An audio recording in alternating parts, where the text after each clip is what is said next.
Welcome to the cityCURRENT radio show. I'm your host, Andrew Bartolotta. Today we're going country and talking about one of Nashville's most famous museums and genres, the Country Music Hall of Fame and Museum. Joining me from the Country Music Hall of Fame and Museum is their SVP of External Affairs, Lisa Purcell. Lisa, thanks for joining us today. Absolutely. It's my pleasure to be with you, Andrew. Talk about the mission and history of the Country Music Hall of Fame and Museum. For more than 50 years, the Country Music Hall of Fame and Museum has existed to collect, preserve, interpret, share the beauty and cultural significance of country music with a global audience. Obviously, country music is an important art form, and our institution we very much view as a history museum, and we tell the story of American history through this populist, beautiful, accessible art form. And it's a pleasure to do it, and it's a pleasure to welcome, in a typical year, we're all emerging from anything other than typical, we welcome about 1.3 million visitors. So it is the most visited arts and cultural organization in Tennessee, and one of the 10 most visited history museums in the United States. Due to the pandemic in 2020, you deployed some virtual programs, digital resources amped up, reaching a record audience, according to your 2020 annual report, of over 7 million people, which is huge. Talk about pivoting to serving even more through your digital efforts, lessons learned, and maybe what ideas or projects you plan to keep moving forward. For all of us in the service community, necessity is the mother of invention. So we certainly had those moments. In March, we started at what became a 6-month public closure, and that has not happened in the museum's history previously. And our commitment as a nonprofit to service is significant. In a, again, traditional year, we host about 1,450 unique educational programs and stand in front of and teach more than 100,000 people. In addition to the people that walk through our doors. And we work really hard on maintaining relationships, even though global institution, love and service to local community is significant. And we really double down on service in Middle Tennessee and provide a lot of service at no cost through nonprofit partners, government agencies, et cetera. And when challenged with closure, we were really looking at it and challenging ourselves of, people need service, people need the arts, people need the healing, the embrace, they need the content, they need the positivity. We're so important as an art form in capturing and sharing an accessible history story and a current experience story. How do we do it? So by April, we closed in March, by April, we had turned around some of our most popular programs, and we started with a focus on songwriting. We do a weekly songwriter session in our Ford Theater that's available with museum admission tickets and just something great to check out. We also have an education program called Words and Music, which was originally designed to teach students grades 3 through 12 how to write an original song lyric as a language arts curriculum. So looking at these things that are part of the flagships of programming, it's where do we go first? So we adapted our songwriter session programs to live, and we started broadcasting on Instagram Live using their with function with artists, which was allowed us to be in our homes as historians and educators, and them to safely be in their homes to merge our audiences and share stories. And we did that weekly and found some really significant audiences and a need for that. And just the real-time joy of congregating virtually was exciting, and that continues to be exciting. That program has morphed into something called Live at the Hall. And now that we're back in the museum, we have the opportunity to share for free every Tuesday night at 7 Central Time stories that are what the stories we tell in the museum, songwriters, musicians, more historians. It's a little bit of a flavor that you would get in a more traditional programming schedule. But again, public access and free. That was the challenge of pandemic, of how do you keep the narrative going? How do you keep serving? How do you remove barriers for access? And that happened with that program. Beyond, and in addition, our programming with nonprofit partners ranging from Conexión Americas to Creative Eds continued consistently through pandemic. We did real-time video conference programming. That's part of what we do all the time. So just a continuation of all of the audience subsets, whether it's youth and family, and there continue to be programs there, schools, community outreach, all of that continued because we wanted to be a resource when people needed it. Certainly everyone's world changes. So just in the digital space, we did something incredibly epic, I think, in collaboration with the creative community. Incredibly epic, acknowledging that I'm entirely biased, but also acknowledging that the country music community and Nashville's creative community is incredibly special, and they really value this institution and value contributing to American history and telling the story. So we were uniquely presented with, okay, the museum is closed. We have these amazing instruments. We have these amazing instruments that, and this amazing space, how do we use it to tell stories? So during closure, we turned museums and performance venues into sets ultimately, and pulled some of the amazing instruments from our collection from their cases and put them in the hands of modern music masters very safely under the guidance of our curatorial team, so people could hear them and watch them and see them. So the pairings are everything from Kem Mo playing Jimmy Rogers guitar, and Jimmy Rogers was the first country music sort of superstar. So you get this blues man, yodeler vibe channeled through Kem Mo. You get Tim McGraw telling stories about Keith Whitley, who inspired him, and he moved to town on the day that sadly Keith Whitley passed, and what that meant to him while he played his guitar. There is Kane Brown performing with Randy Travis's guitar and singing Three Wooden Crosses, which helped bring him there. So you see this. Marty Stewart hosted the whole thing. It's just masterful. But you see the unbroken circle of country music. You hear the instruments, and I'm proud to say that that program has attracted more than 4 million people. It's available for free on YouTube. It is glorious. And as of last month, I'm proud to say it won 3 Tellys awesome. In the online concert, online fundraiser, and in museum category. So we're really proud of it, and just proud to make our collection more accessible with the help of the community.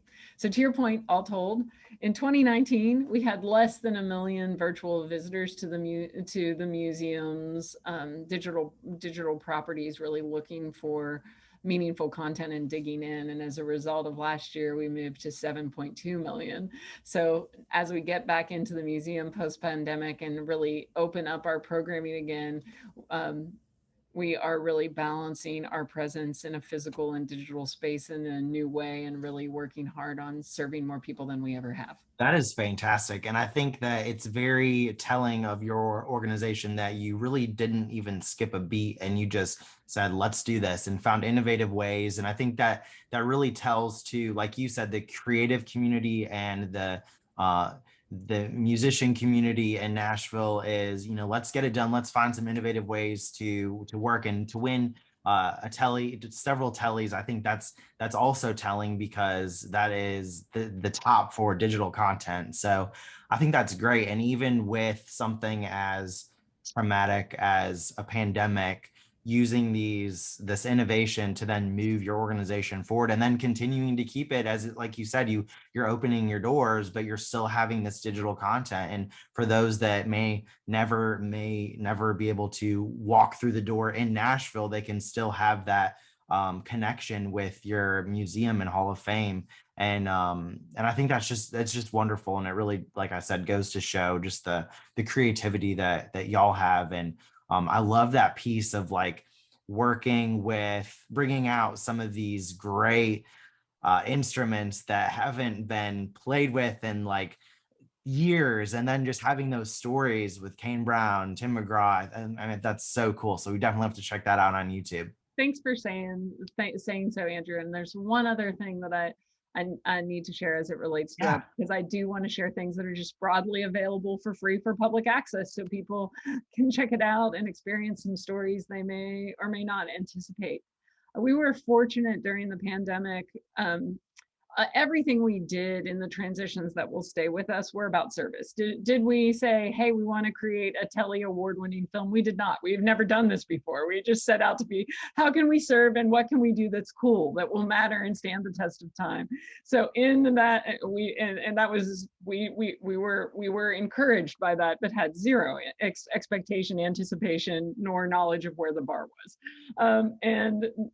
We were fortunate to receive an NEH grant, National Endowment for the Humanities. There has been CARES funding opportunities that came around, so we could transition exhibitions into the virtual space. And we launched our first two, and we will continue to have virtual exhibitions as part of our exhibition programming at no cost. We launched Suiting the Sound, which tells the story of rodeo tailors.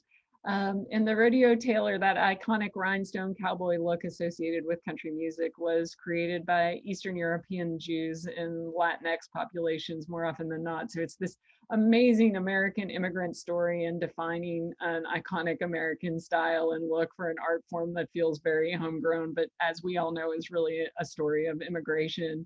And that is beautiful, and it's received some great attention. USA Today included it in its listing of best exhibitions that opened during the pandemic in a physical space, and we were an add-on in a digital. And we recaptured our Dylan, Cash, and the Nashville Cats and New Music City exhibition that we hosted a few years ago in the digital space, and it tells the story of Nashville becoming Music City and the diverse genres of players that artists that came to town to play with our top flight session players, and how the relationship between Dylan and Cash helped merge multiple musical worlds and really shine a light on the greatness of the musicians in our town. Now, election to the Country Music Hall of Fame is country music's highest honor. Talk about some of the inductees and the election process. So the Country Music Hall of Fame is, as you said, the highest honor in country music.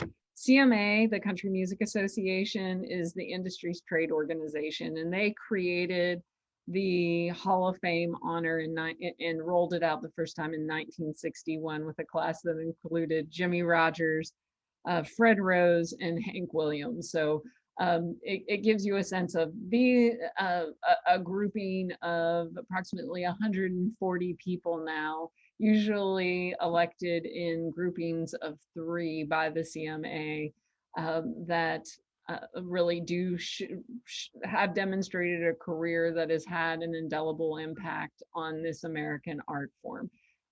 To qualify to be in the Hall of Fame, the election is again in 3 categories.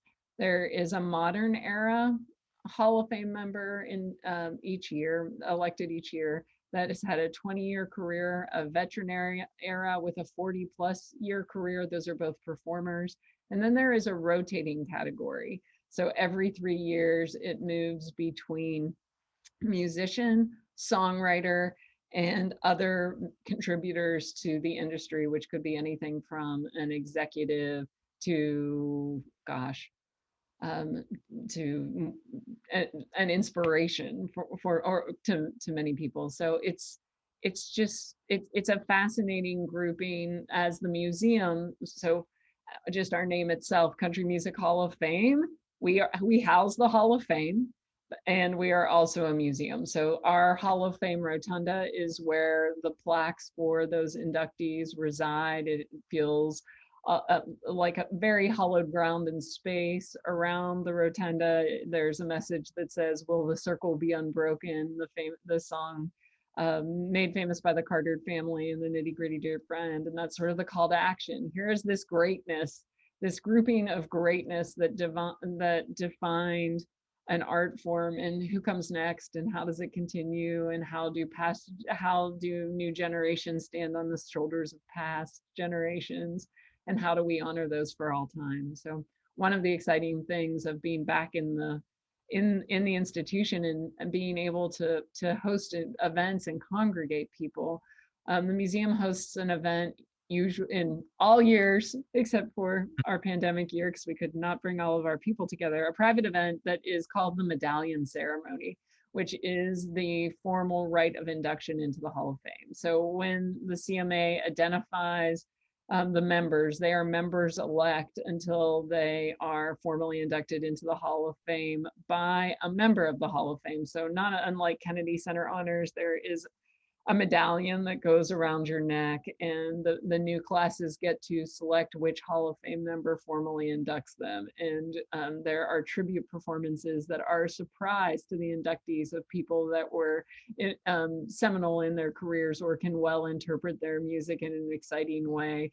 So it is amazing for people to experience that, and it is an event that feels commensurate with country music's highest honor, and we look forward to having it back online this fall. Yeah, absolutely. What an honor for so many that are inducted to this just, I mean, industry top honor.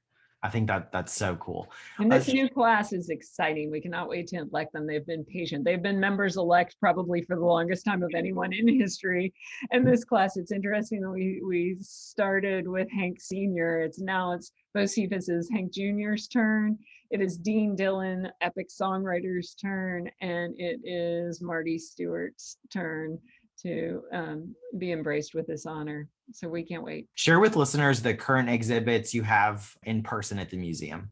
Right now, we have American Currents, the State of the Music, that tells the story of the last year of country music history.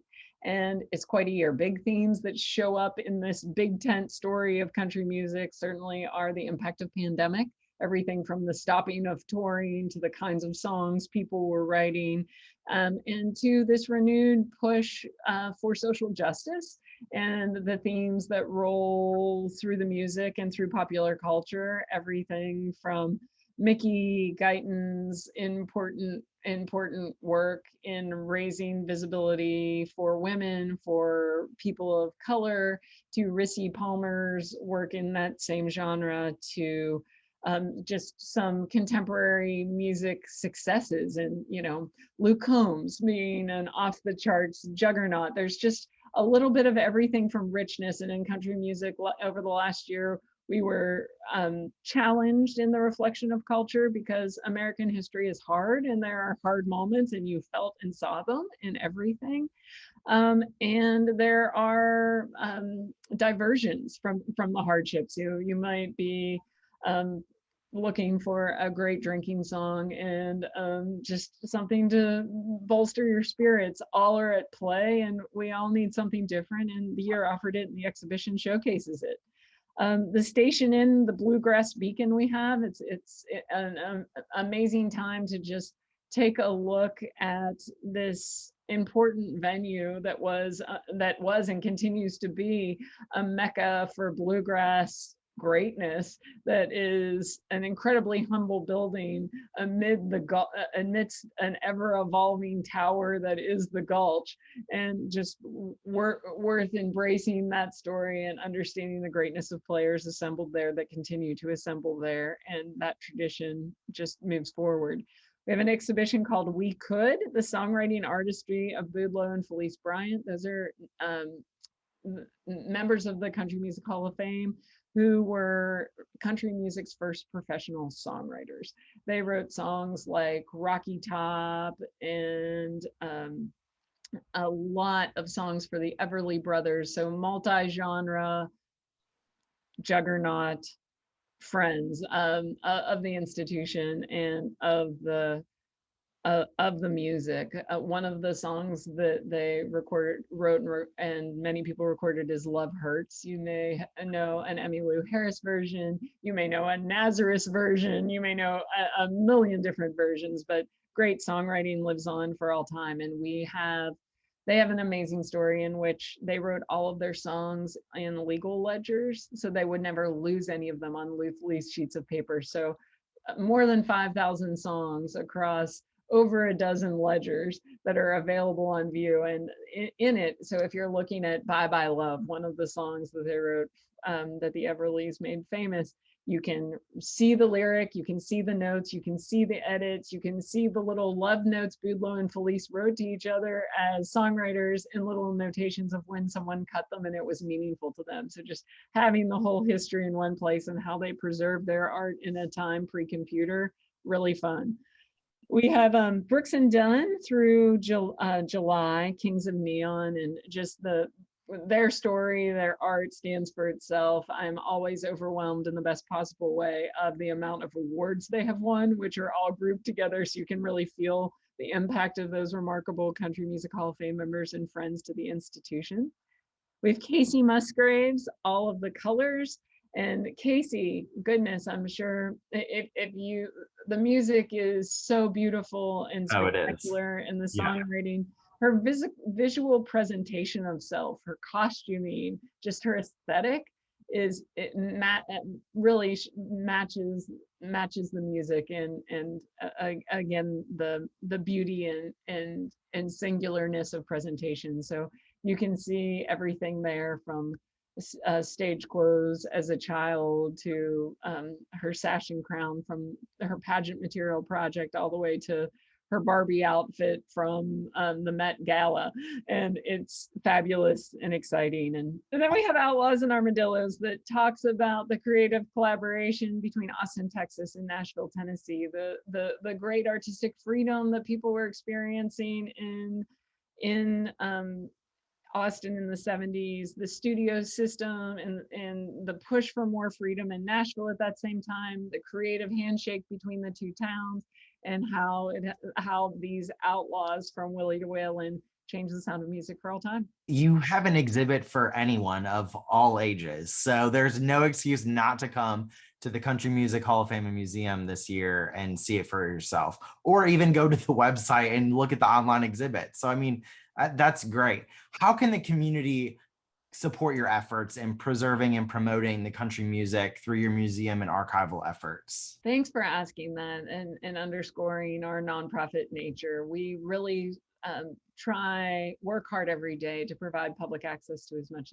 as we can. And we invite people to support us by making a donation on our website at countrymusichallofFame.org, by becoming a member. Goodness, that is such an amazing way to support us, and members' embrace of their mission. And then, of course, free access to the museums and galleries and programs. It is a great way for the local community to be engaged and enjoy the excitement that the place offers. What puts a smile on your face when you look at the work the Country Music Hall of Fame and Museum is doing, as well as your work at the museum and Hall of Fame, what you've been able to accomplish? What puts a smile on my face is just how beautiful the music is, how accessible the music is, and watching people experience it, and or watching people try their hand at the creative process. It's beautiful, and it makes me proud for Nashville. It makes me proud for country music, and it makes me proud to live in a community that comes together in unity and presents this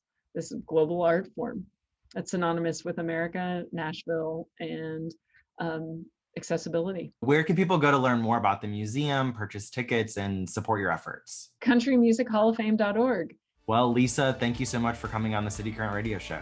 It is my pleasure. Thanks for having me, Andrew.